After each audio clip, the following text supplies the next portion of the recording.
In the early stages of building your recruitment company, one of the core activities you're going to be focusing on in the early days is that business development piece. Adding companies into your CRM, tagging them as a lead, and then tracking them all the way through from kind of that initial lead through to a live client, somebody that you're working to support to fill roles. And in this video, I'm going to show you how you can use Giig's free forever recruitment CRM to do exactly that.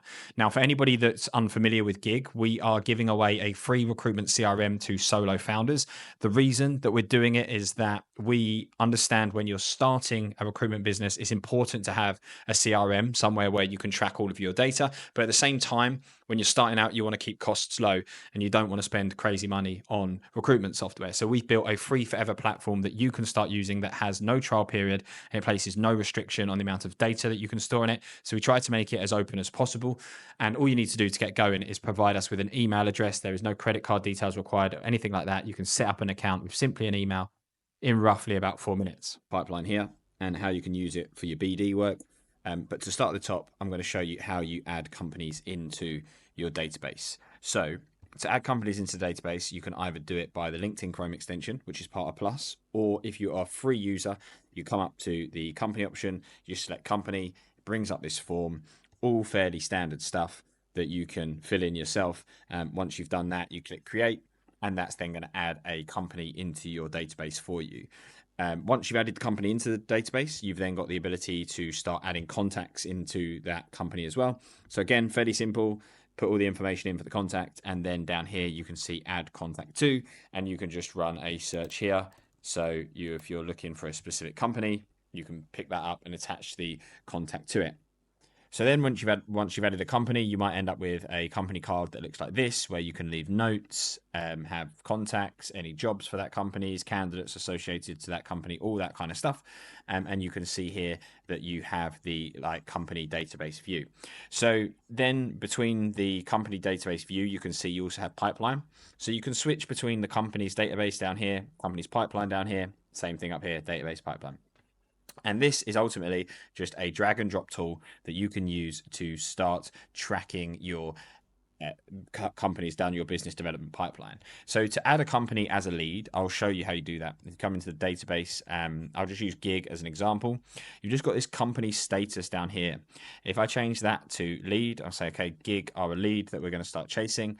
If I go back to the company pipeline, you can see that it's actually pulled me through as a contact and the Giig company there. So you can see that you can, if you add a contact to the company, you can add a main contact and you can then get their details. So you can see this is the company and this is the person that I need to follow up with. All of your communication. So if you open it up and I go, okay, I want to see about the communication, I can open Luke as a contact and you can see any notes and any email communication for that contact as well, with all their details up here if you've added them up the top.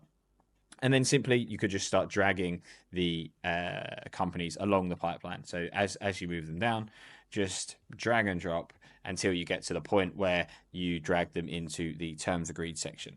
Now, the terms agreed section can be split into percentage or a fixed fee, so it's up to you, whatever you've obviously got agreed with that client.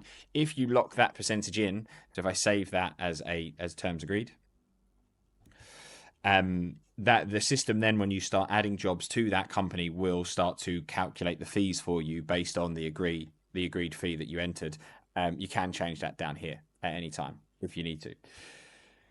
The final thing I'll say is that we built this board with two separate columns here. You'll see terms agreed and live client. I quite like this as a visual, especially for those smaller businesses, like for you to have all of your clients in this list that you've got terms agreed with, and then say, okay, how many do we have live jobs with at the moment? Because this could be a really good business development, a really good place to start from business development perspective of okay, we've got all these clients that we've got terms agreed with, we've got no jobs on at the moment. Let's start by circling back here to get a feel for if any of these are hiring. But yeah, this is everything that I've shown you there is part of the free forever version of Giig. If you have any questions or you want to chat, feel free to reach out. But hopefully that's going to be quite a useful tool for those of you that are just starting out in your business and want to keep an eye on your business development efforts.